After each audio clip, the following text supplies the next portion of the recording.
যারা বিদেশ আসতে চান তাদের উদ্দেশ্যে বলছি, বিদেশ কিন্তু আগের মতনই আছে, শুধু খালি আগের মতো কাজকর্ম নাই।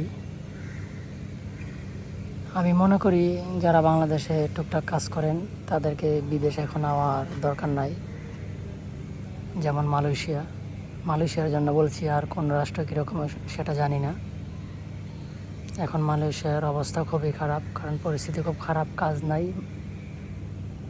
মানুষ আছে কিন্তু কাজ নাই, প্রচুর মানুষ আসছে, তো এর জন্য কাজ কমে গেছে, অনেক কাজ নাই। আর আমি যে ওয়ার্কশপে থাকি এটা একটা অনেক বড় ফ্যাক্টরি, এখানে 7টা-8টা ক্লেন আছে, এরকম ভাগে ভাগে থাকগুলা।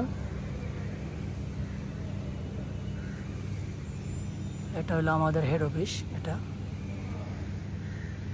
আমাদের হেড অফিসের ভিতরে কেউ আছে? নাই। এটা আমাদের হেড অফিস। এটা একটা রোলিং মেশিন, ওইটা হইলো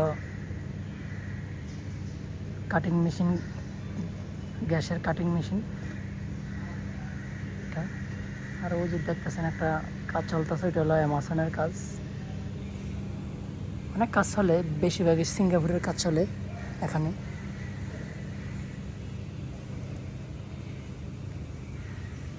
কাজ কমে, দেখছেন মানুষ বসে আছে, দেখেন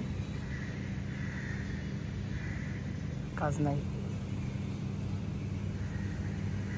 আমি এই মেশিনটার ভিতরে কাজ করি, এই লেদ মেশিনটার ভিতরে কাজ করি, আর আমার বস কাজ করে ওই যে সামনে আরেকটা আছে, ওইটা, এই যে এইটা।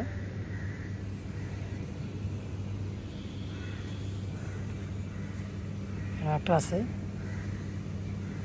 ম্যানুয়াল, এটা আমার বস বানাইছে, চাবির গার্ড করি এইতে।